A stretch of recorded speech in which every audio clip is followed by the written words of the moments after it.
We're in a really, really scary time that we've come a really long way in terms of trans rights and non-binary acceptance. But we're almost on this point of pivot where like the government, TERBs, they really, really want to take it away from us. And we don't really have the charmed existence. There's a lot of things that are still incredibly difficult for the community. And it feels like we're about to go backwards. And it's a really, really scary time to be part of the community.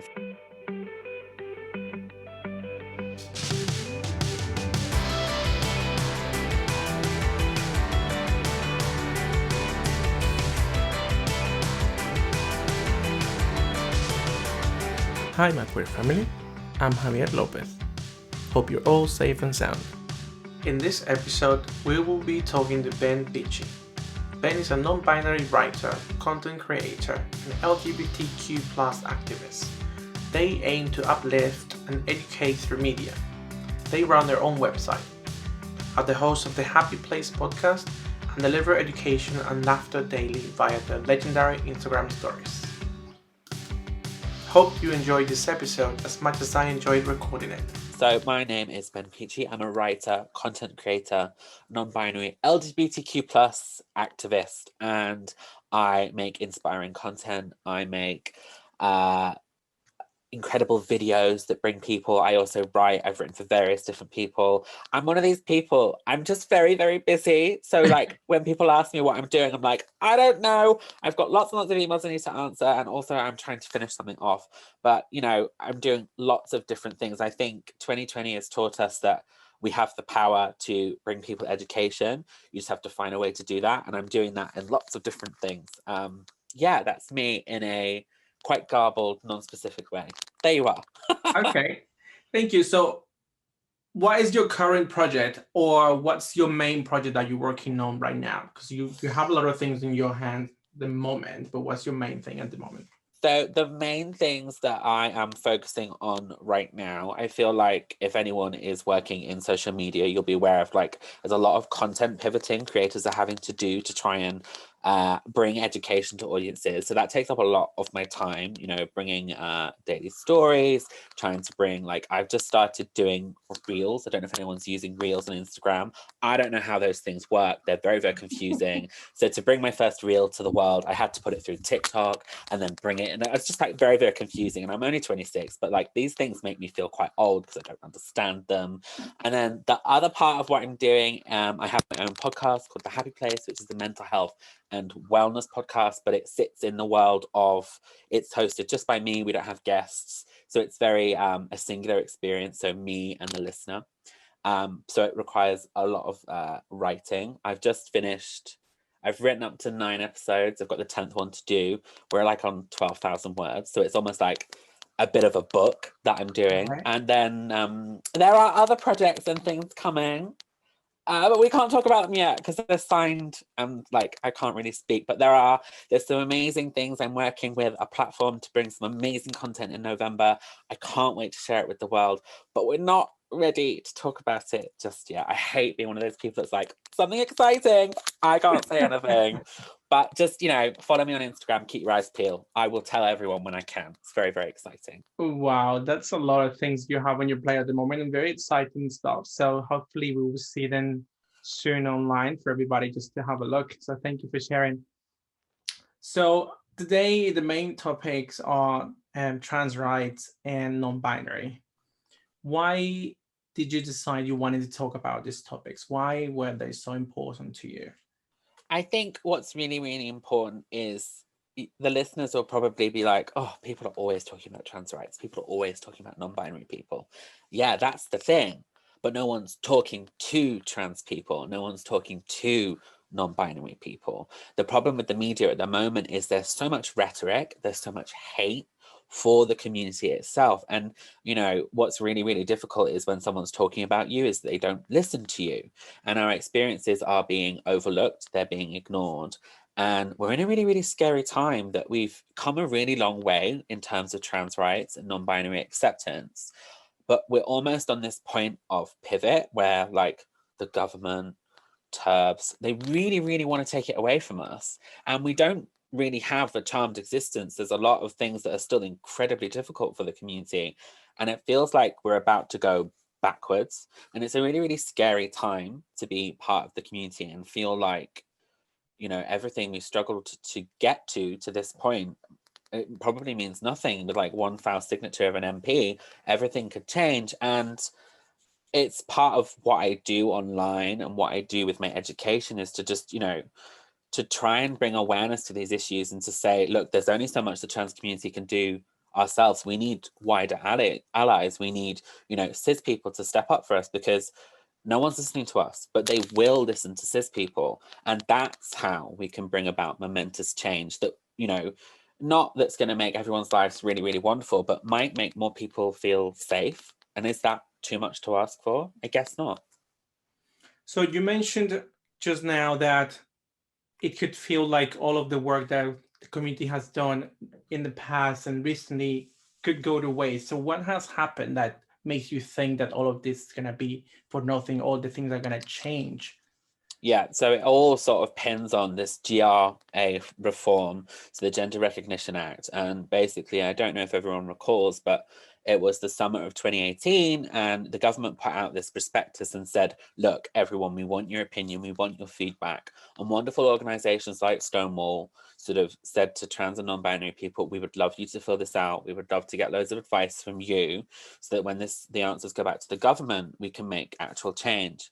And then the government got the answers back and basically were like, oof, now these are not the answers we wanted. Guess what? We're just going to ignore it.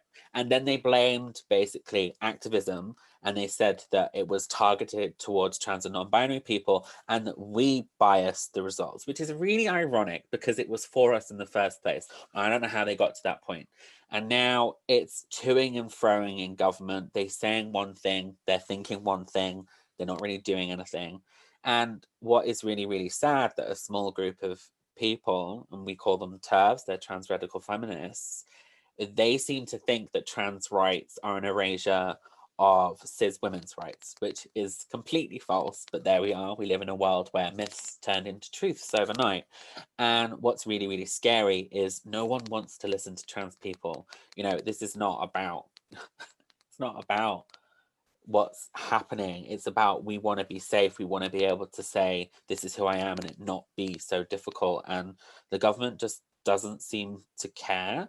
And what's more, activism these days sort of happens on Twitter, and Twitter loves a little bit of drama. Throw in, you know, authors that are really, really contentious with storylines. I don't want to trigger anyone, so if you don't like J.K. Rowling, please don't listen. But her recent rampage on trans rights and trans people and trans women in general has been absolutely ridiculous. And what's scary is because people really like J.K. Rowling, people are like, well, she must be telling the truth. And that's how things like this get out of hand. And we're in a state of really kind of anxiety and fear, and the community is just in disarray. And it's really, really sad. And, you know, we're in 2020, and I kind of, every year I think things are going to get better. And I don't think we've gone forwards at all this year. I think we've gone backwards. And that's really, really scary. Yeah, definitely. You mentioned just now J.K. Rowling and, you know, her constant, you know, sort of tweets and attacks the trans community. So you think social media has a big role to play here in regards to people on the spotlight that sort of like send the wrong message to the world and not just to the community?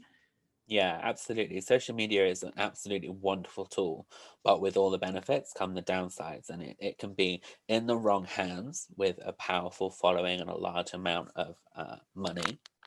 People get believed, and, you know, without fact checking, without passive, just, you know, normal use, it can get really, really scary. And what is incredibly frustrating is someone like J.K. Rowling, you know, she's got enough money to never do anything else with her life and still be absolutely fine.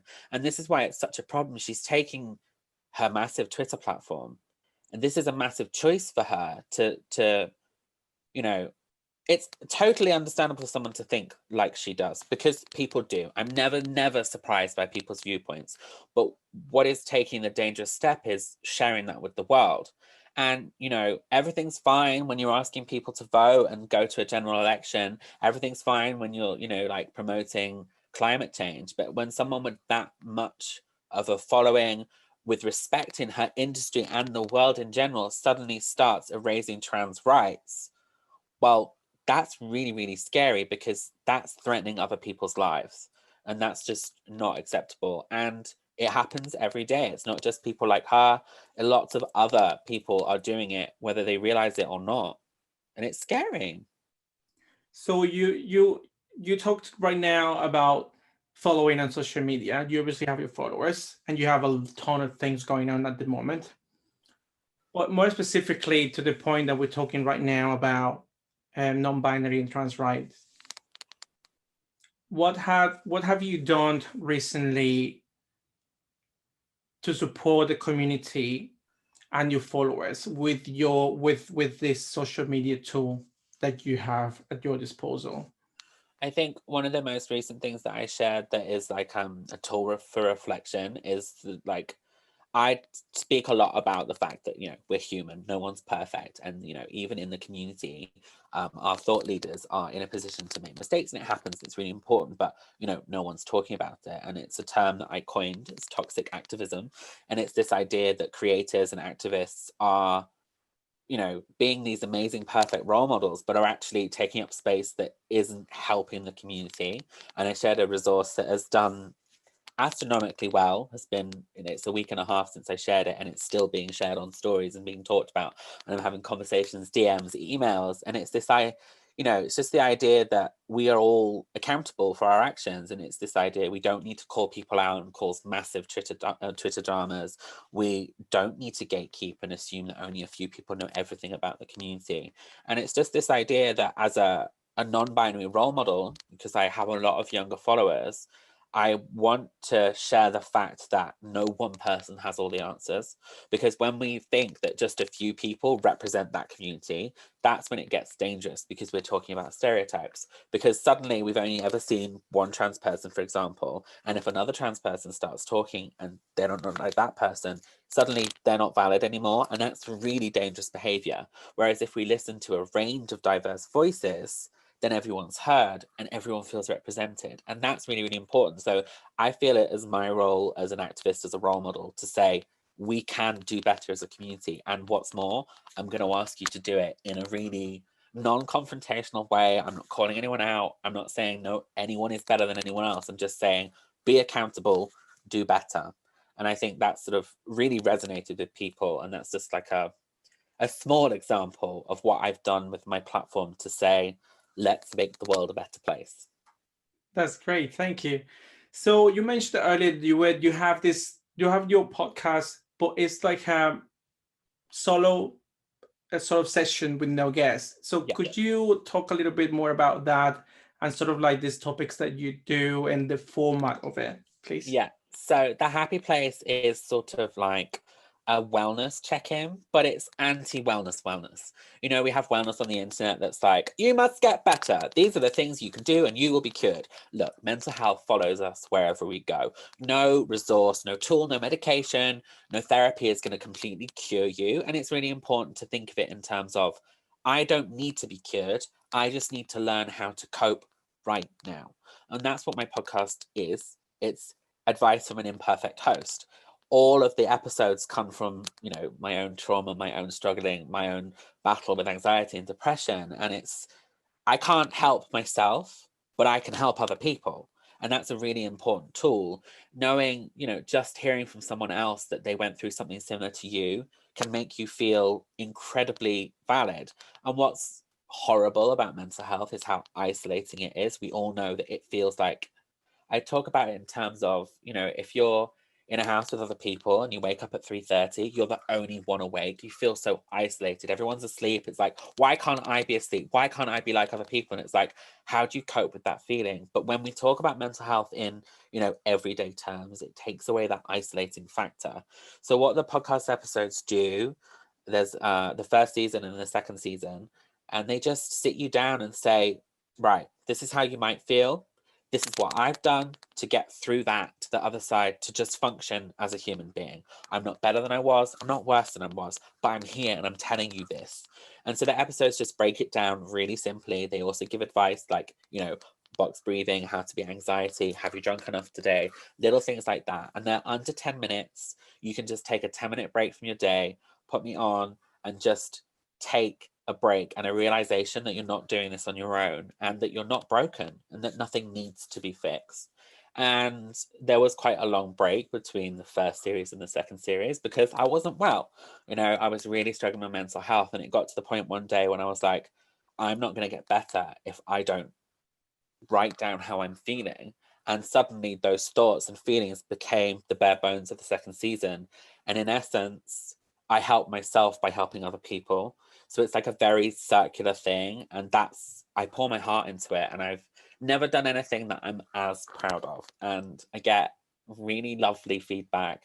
Like I had a message from someone over the weekend, and it's just so powerful to, you know, to offer a different perspective and to make other people feel better. And I love that the internet has provided us all, you know, all just people, just ways to bring people education, advice, help, love.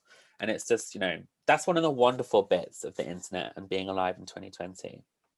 Yeah, I think mental health is a very sensitive topic for some, is a very important topic for everybody. Yeah. And I think we should talk about this a lot more because I think a lot of people might have that little bit of shame when they want to talk about mental Yeah. health and think that nothing is wrong with me. I don't want to discuss this or I don't want to talk about this. But actually admitting that you actually may have some sort of issue with that is the first step to actually healing and getting better. You know, you had your moment between the first and the second season that you needed your time to work on yourself, and now you are doing this work for the others. So I want to dig a little bit deeper into that, and I want to ask you, what motivates you to do the work that you do for others? My motivation, now this is going to sound really, really cliche, but when I started everything I was doing back in 2016, it was sort of like if I could help one person, I'd be really, really happy. I'm quite an existential person. My mortality is something that worries me, and I think about, you know, what happens when I leave this planet. What is my impact? And I thought, oh, it was very, very nice to just have lots of pictures of myself and to be like, I had nice clothes, but what else could I do? And I thought, you know, as humans, we all have experiences. We all have things that we've been through that maybe we loved or maybe we wish didn't happen, but how we dealt with that and got through to the other side might give someone else the insight to be like, I could do that, or what if I explored this? And so, you know, talking about mental health, talking about my queer background, my gender identity, exploring all of those things, I just don't want kids growing up right now. You know, there are loads of kids that are sort of like 13, 14, 15, and they're probably like coming into realization of who they are. And when I was that age, there was nothing to help me. There was no one that looked like me in the media. There was no one talking about the way I felt. And I don't want children to be isolated in that. And so I want to bring the help. I want to be the person that they could look up to. And I want to, you know, provide resources that do that for them. And when I don't have the voice, the experience, I want to have a platform to be able to share other people, other faces, other voices, so that my legacy is I help someone. And I think that is all I want to do. I just want to help, and it's important to me. I think wanting to help others, or at least one person, it should not be a cliche. But you kind of thought that you had to put it into those words to begin with, because a lot of people use those words to say that they're doing something, but they're actually not Yeah. doing much. So I want to dig a little bit deeper into that. For example, a lot of people say that they're allies, and it's just simply a box that they're ticking. What do you think people should actually do to be a proper ally for the community? I love, what a wonderful question. I think a lot of allyship right now is very optical. And when we say optical, it means it's like, look at me, I'm this person, isn't that wonderful? But there is no substance behind it. To be a wonderful ally, you need to do two things. Number one, lose your comfort. This isn't about, if you're coming from this from a place of privilege, say for example you're cisgendered, you're pretty comfortable, so lose your comfort. You need to take some risks. You need to be saying things that maybe your friends are like, oh, I don't agree with that, and you need to stick up for those that you're trying to stand up for. Number two, don't talk for us, listen to us. When you're an ally, it can be very, very easy to be like, I know all these things, I'm going to talk about all these things, aren't I amazing? But what you're actually doing is you're erasing a community's existence because you're talking over them. So as an ally, know when to listen, know when it's right for you to talk up, i.e., are you in a room full of cisgendered people? Then that's your moment, because babes, they're going to listen to you. And know when it's your turn to stand down and say, I don't need to talk right now. Here's someone you should be listening to. So when you correlate that into a presence on Instagram, it's, does your content represent a diverse attitude towards life? Are we only hearing your voice, or are you sharing other voices just to make you look good? Or are you sharing other voices to make a real change? And those are like the different aspects of allyship. So a real ally shares voices, listens, speaks at the right time, and also knows when to be quiet. And I think sometimes, especially with pride campaigns over the summer, I almost, with some of the brands I was working with, when they didn't have a diverse range of voices, I said, well, I don't feel comfortable doing this unless you are going to invest in some other people. And it got to the point where I was like, well, okay, I may be non-binary, part of the trans community. I may be plus size, but I'm white. And where are the people that do what I do that are Black? You know what? I don't want to do it if I'm not going to be alongside these faces, because I don't want to put my name to something that lacks representation. And that kind of behavior shocks brands. Now, for example, you're cisgendered and thin, you absolutely can turn down work like that and say, I'm not going to do this. Let's look at all of these people you could hire instead of me. And as an ally, that's kind of the things that you can be doing. Now, I can't say if it's paid work and you need to do it, but like eventually it's going to get to the point where we don't need to hear your experience anymore, and we do need to hear experiences from a diverse range of voices. So if you're an ally, consider those things. Definitely. I think we need to make people uncomfortable in a good way. Absolutely. We need to, light that fire on the people's, lives, so they can actually know and feel what the community goes through, and then they can understand better how they can support the people in the community. So Yeah. thank you for sharing all of that. Can we talk a little bit about privilege? Sure. You mentioned just now, I'm non-binary, I'm plus size, I'm white. Being white, it is, in a sense, a privilege. Yeah. Have you used your privilege to support the community, and how? I hope that I have used my privilege. So, for example, I would say in terms of algorithms that white faces are promoted over, people of color, Black people.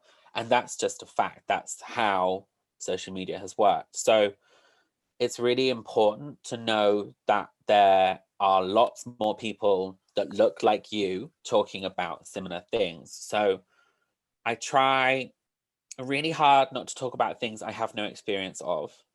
But if I want to flag that as isn't something important for my audience, I will go out and seek people that can talk about that from their point of experience and share their experiences and their voices. And that's super important. And what we do, what I do on Saturdays, I call it Share Love Saturday. I share all the content that I've collected in a week, and I signpost and show my audience where they could be going, because, I only have my own life and my own existence. And yeah, it's been really, really tough. And yeah, I get death threats every week, but also I'm white, and it's a lot easier to do my job as a white person. And the fact that people come to me for what I do means there's probably someone of color that isn't getting that audience. And it's how can I bring people to that?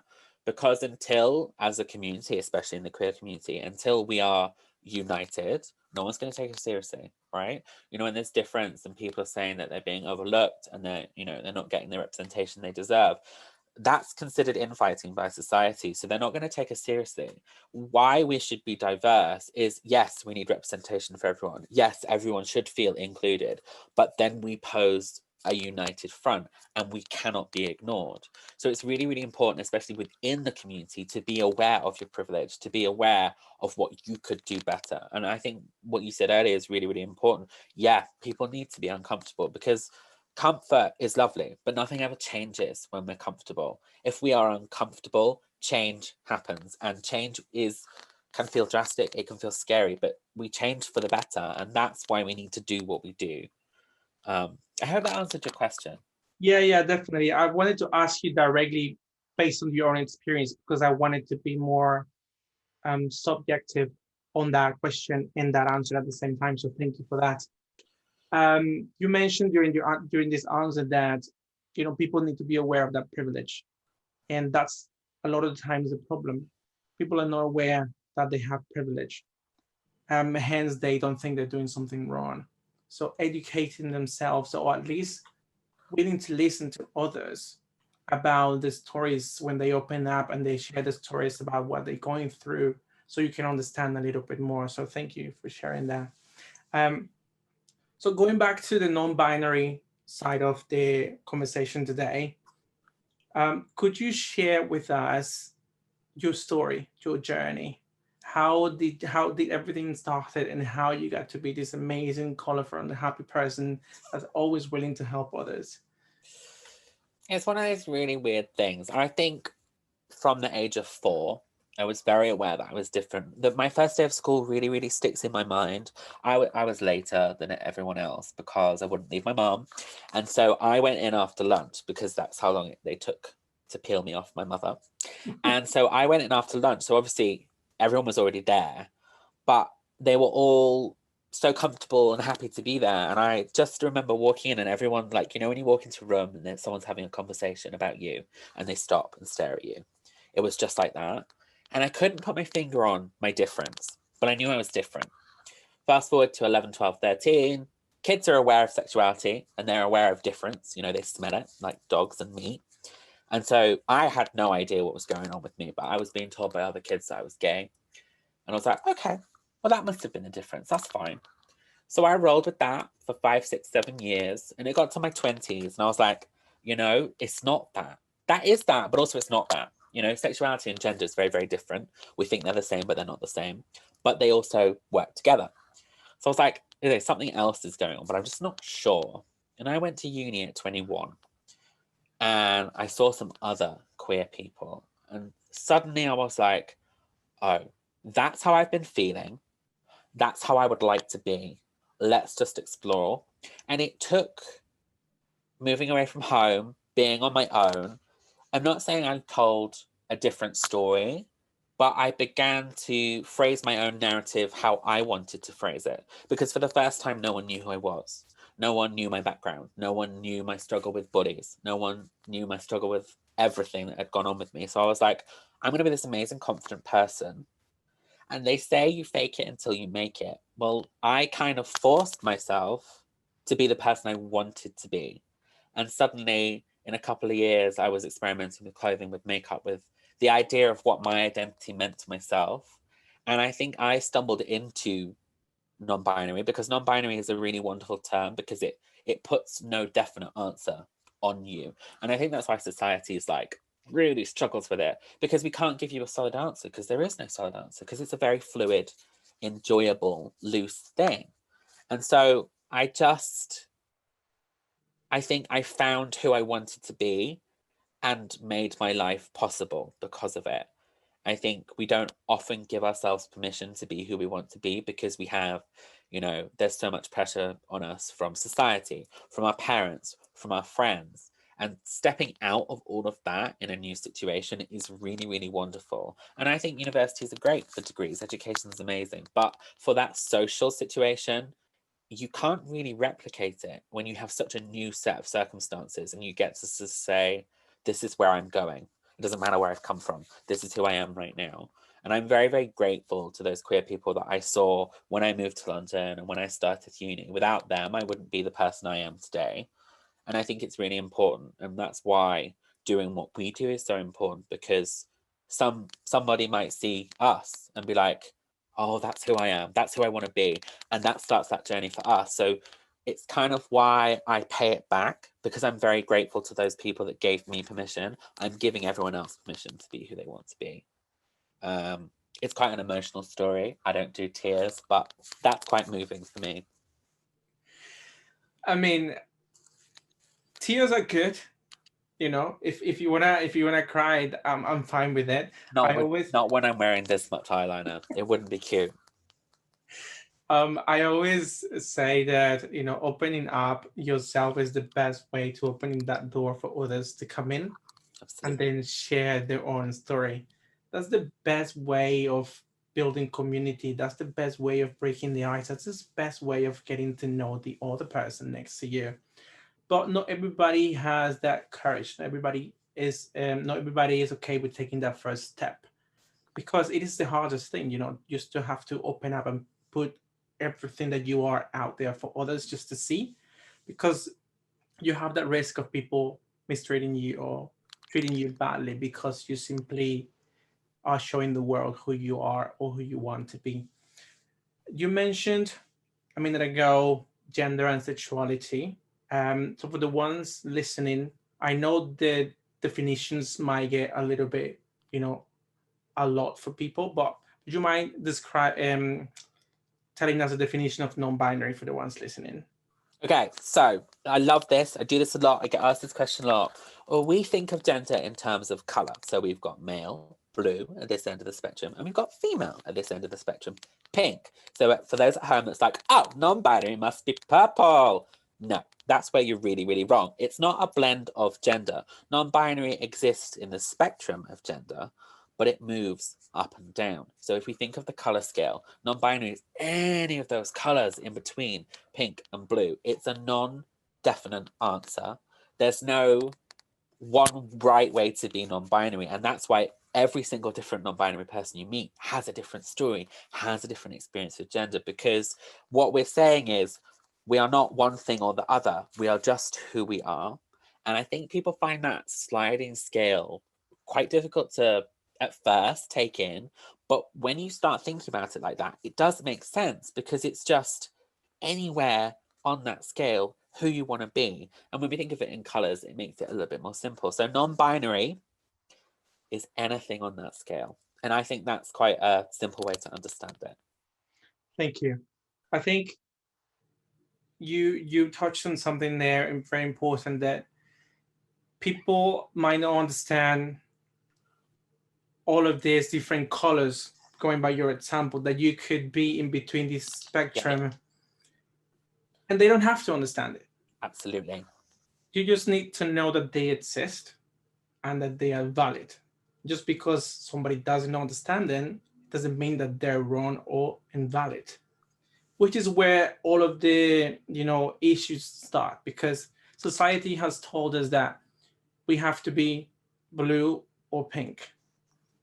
And once you open your eyes to all of these new colors and start to express yourself in different ways, people are like, hang on, why do you get to be like that and I'm not? I'm going to do something that's going to stop you from being who you want to be, because I can't explore those colors the same way that you are.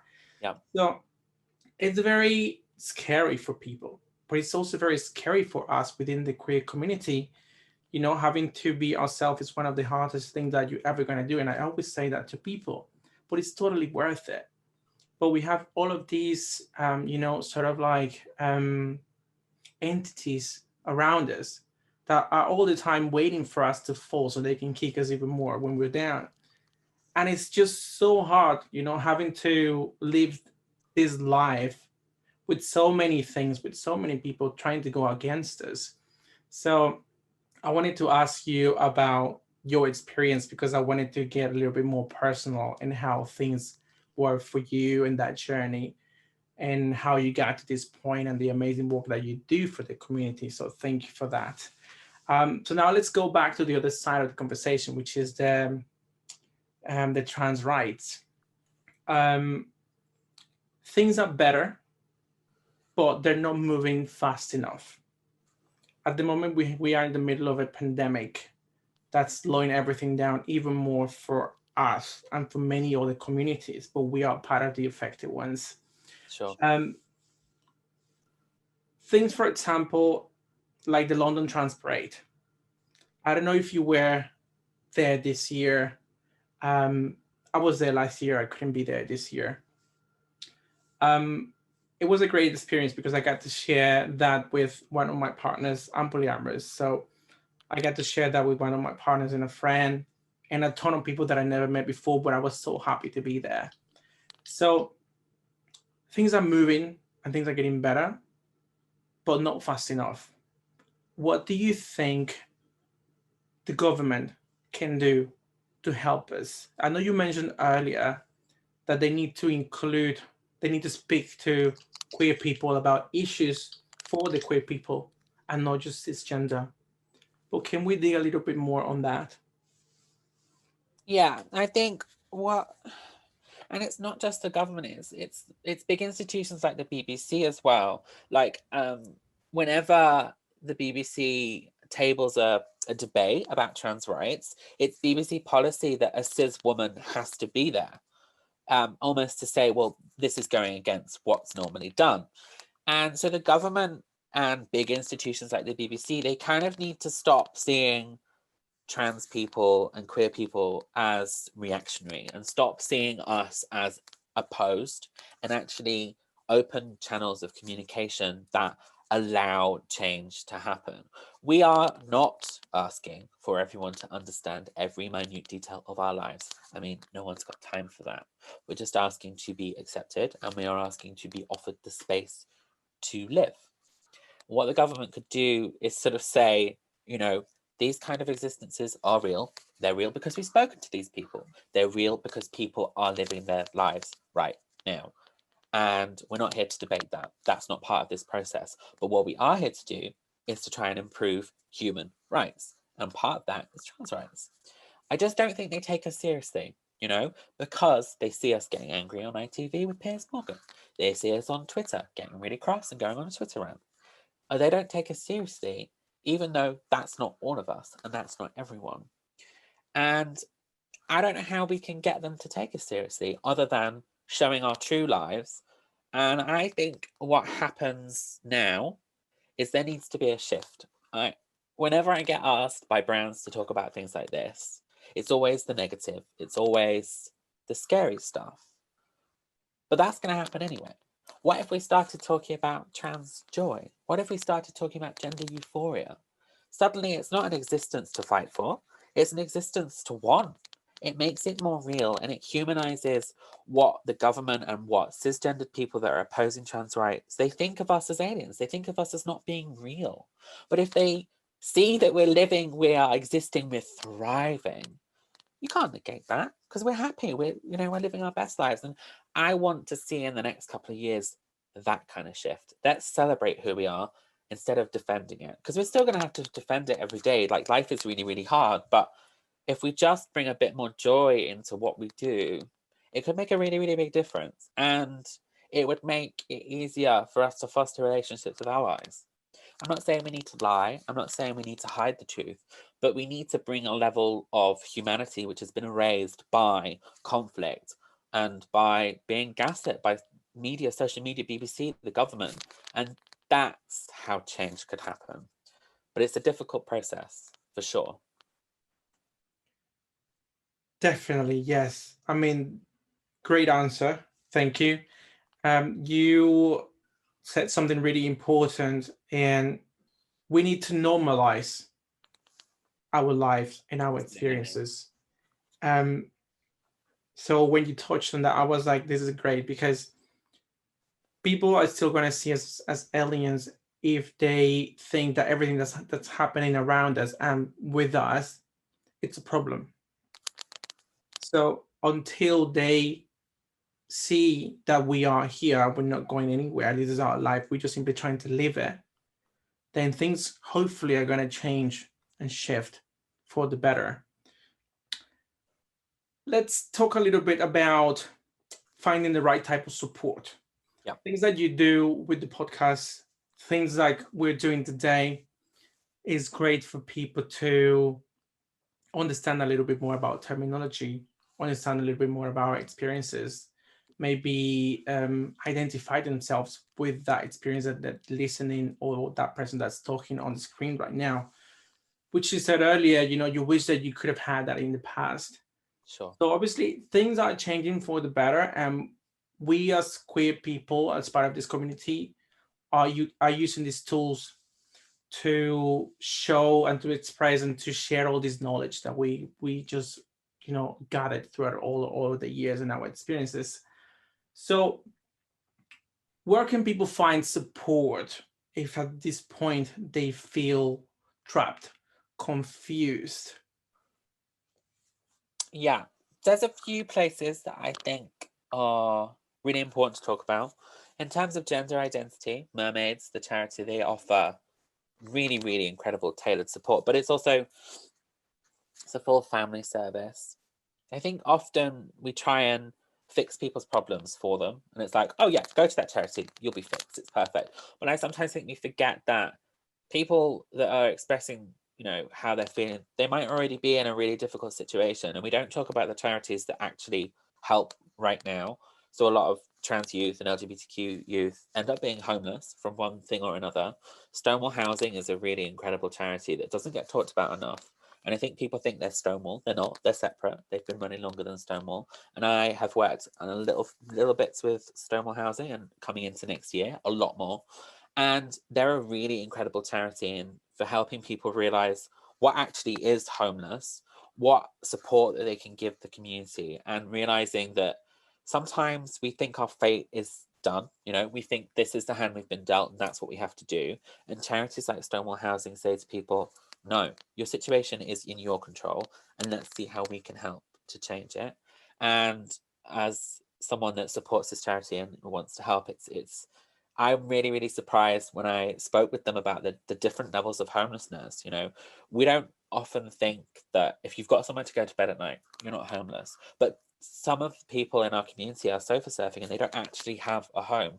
And charities like Stonewall Housing can help make your situation safer. They can help you find a community that loves you and find people that can give you that support, so that when you're ready to start your life or find different ways of supporting yourself, you already know that you're valid and important. Because a lot of damage can be done in home situations, and it's knowing when to leave, when to walk away, or when to try and fix these things. And Stonewall Housing is a really, really wonderful resource. And they've got loads of advice on their website, even if you don't feel that you're quite in that situation. And there's people to talk to and listen to you. I would love to funnel people there. Thank you for sharing that.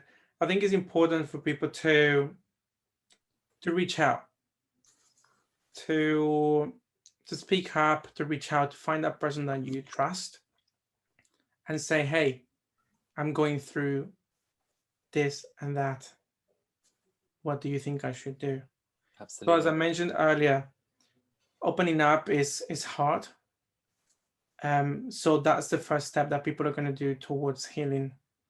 And then slowly, hopefully, everybody can find the support that they need. So thank you for sharing those resources.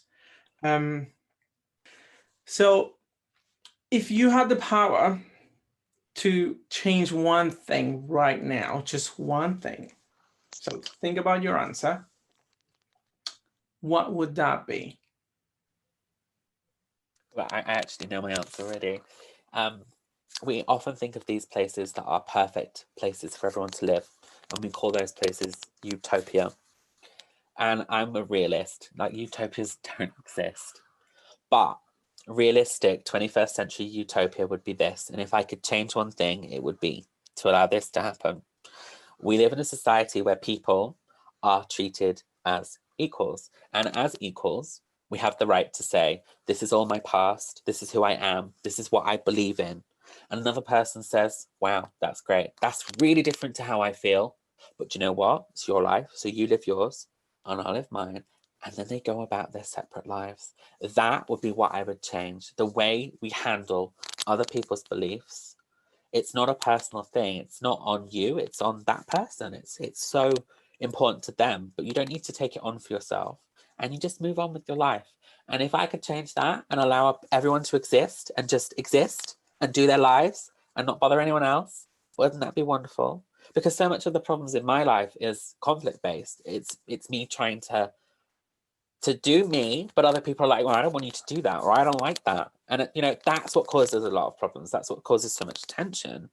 And if that didn't exist, think how wonderful it would be and everyone blossom. And there's a lot of potential that's stopped by other people, and it would be possible. That's what I would change. What would you change? Oh wow, I wasn't expecting the question back. But I love that. Thank you. You're welcome. I would say something similar to your answer, you know, to have the ability to be free.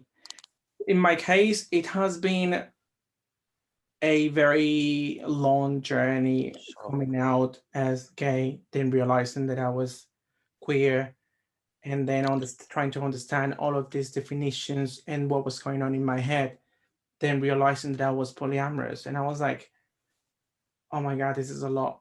I don't know what to do with all of this information. Who do I talk to? What can I do? So every time I felt the need to come out, um, I was obviously always scared because I didn't know how people were going to react to that definition of my new lifestyle or whatever they wanted to call it.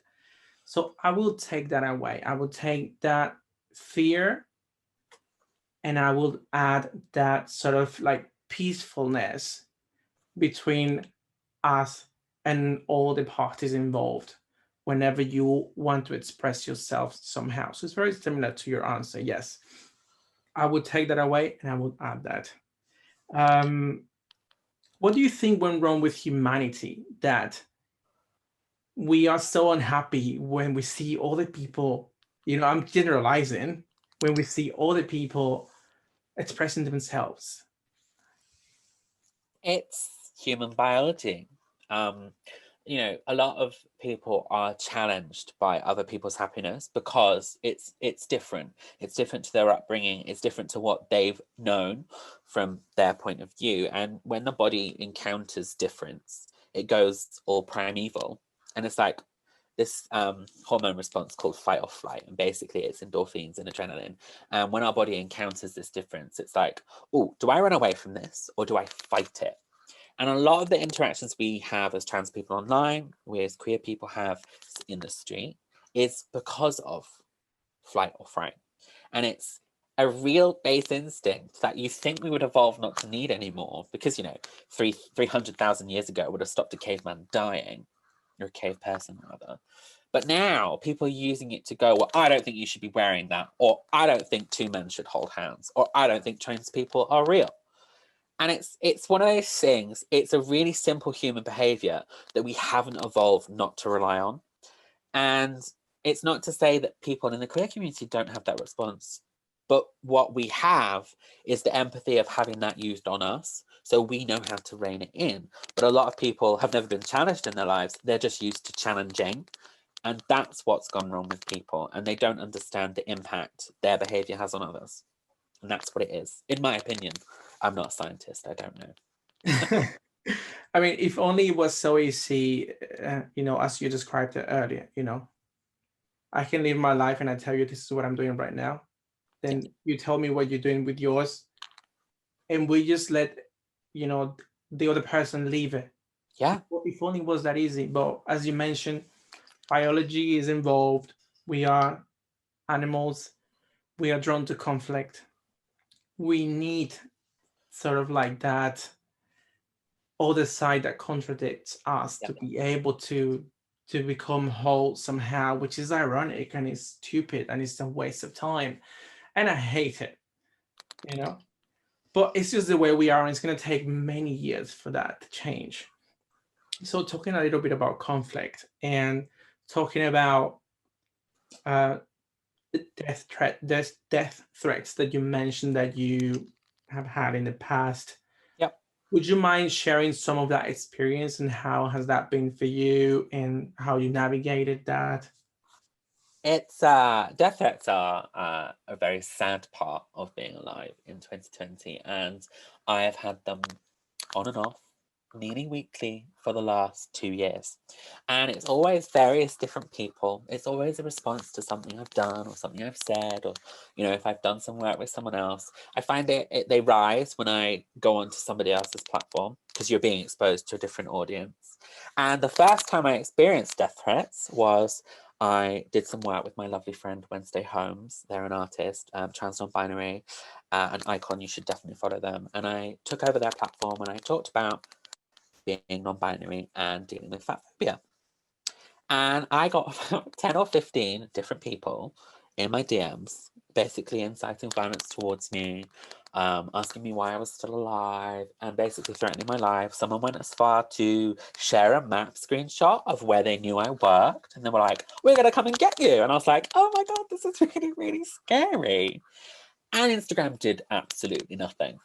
So, death threats are real. Death threats are something someone like me faces, but they are just an outward expression of that person's insecurity. Now, I can't speak for all cases, but most of this is just expressed in fear. And I don't think these people are going to come and get me. Now, hate crime is real. Physical things have happened to me, and other experiences, and assault on my body, and things like that. But when it comes to online death threats, it's all words. Now, do I think everyone should have to deal with it? No, not at all. Do I want people to deal with it? No, not at all. But I'm in a position of strength that I can deal with it, and I'm not going to let it stop me, because when we give in to those people win. Would I like to be in a place where this doesn't happen? Yes, please. But I don't know if that's possible. It's just part of the job. And that's really, really sad. But I'm aware of it. I do a lot of safeguarding. I have removed people can't comment certain things on my content. Certain accounts, types of accounts can't come to my profile. I've sort of done some things because you can play with what Instagram safety settings you can use. And it's, you know, I try my best because, and a lot of the things I have to do is safeguarding for other people because I can take it, I can deal with it.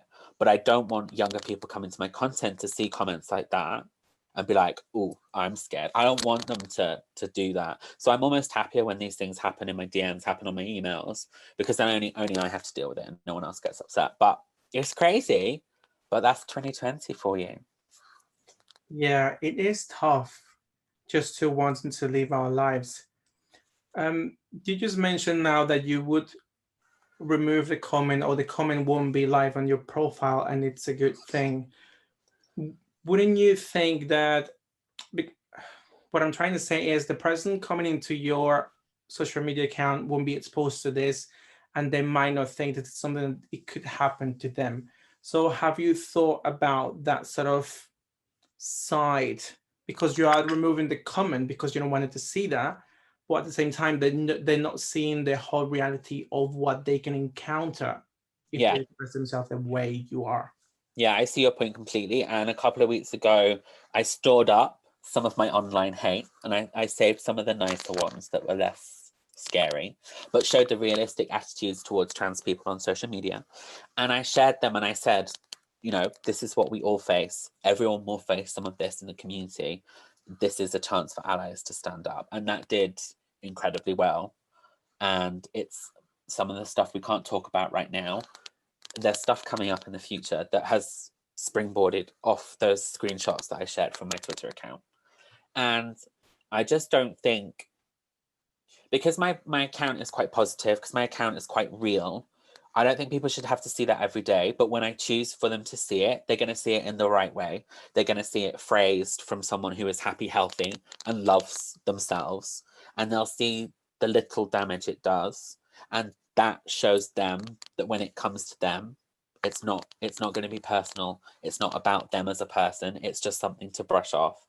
And I think it's a lot about narratives, how we phrase the way people view stuff. And that's what my job is. You know, I could be very reactionary, leave that comment on a piece of content and go on like a rampage with this person. I don't need to do that because I'm never going to win that person over. But when we spotlight it and showcase it in a way that allows learning to happen, that's really, really important. And, you know, that's our power because we can change the narrative being spoken about us. And I think that's really important. Thank you. I think that's really important, as you just mentioned. you are acting sort of as a filter to remove the hurtful message, but still letting your audience know that there's people out there that's going to do things like this. Sure. So I wanted to get some clarification and go deeper into that so that people listening can understand a bit better if they might be wondering the same thing as I asked you just now. Of course. So thank you for that. In society, men are seen as stronger than women. Do you think this plays a part in the way queer people get different sort of attacks from others? They might think a person looking feminine is the target more than a queer person acting or looking butch. That's a really difficult question. Femme presenting people do face more hate, but it usually comes from a perspective of an attacker who suffers from fragile masculinity, essentially. Masculinity is a lot of uncertainness, not being able to express feelings. I'm just assuming, and I'm giving very typical behavior here. This doesn't speak for all men, but a lot of men that perpetuate this kind of behavior, us doing exactly what we want to do and saying, I don't care about standards, I don't care what I'm supposed to do, I don't care what it says on my birth certificate, that makes them feel really, really insecure. And somehow they feel it's an attack on their manliness. And that's why that behavior is perpetuated. And it always boils down to, it's not on you. It's never on you, the victim. It's always on that person. And that's why being who we are, exactly who we are, is so difficult, because we can't just deal with how we feel. If that was the case, that'd be wonderful. We have to deal with other people's behaviors, emotions. And that's why it's really, really difficult to be queer in 2020, because it's so difficult juggling all those different people's emotions. I don't really think that cis non-queer people realize how easy their lives are. And if they did, they'd be a lot more sympathetic and they'd be allies, So it's finding that balance of making people realize that it's scary being us right now and we need your help, but also we love being us right now. And it's almost worth all the hassle. Yes, cis people need to know and understand their privilege. 100%. And as we have been talking for the past hour, once they understand, they can understand better how to help the community and how they can do a better job as an ally. Absolutely. Any last words? I think I've said it all, right? I think there's a lot of stuff that you probably need to sit and think about. If you've not experienced some of the things we've discussed, let it make you feel a bit like, should I be doing better? Absorb it, maybe come back to it, and try and allow your thinking to be adjusted. I think as people, we think we're right, we're only right. It's really important to be like, well, I could be wrong, and think about how you could change that. So absorb what we've said and try and make a difference with that education. And I think that is it. Well, there you go, people. Thank you very much, Ben, for your time today and for sharing your story with us and your words of wisdom and advice. Don't forget to follow Ben on Instagram and listen to the podcast as well. I will be sharing all that information on the comments on the episode when it's released. And that's all for now. Thank you very much, Ben, for your time. And yeah, it has been incredible. It has been really, really good to get to connect with you and to get to share the message with the community and for whoever who wants to listen. Thank you. Thank you. Thank you for sharing your platform with me. It's been an absolute pleasure. Thank you for listening. And if you want to stay in touch, you can find me on Instagram at MQFBD. Until next time.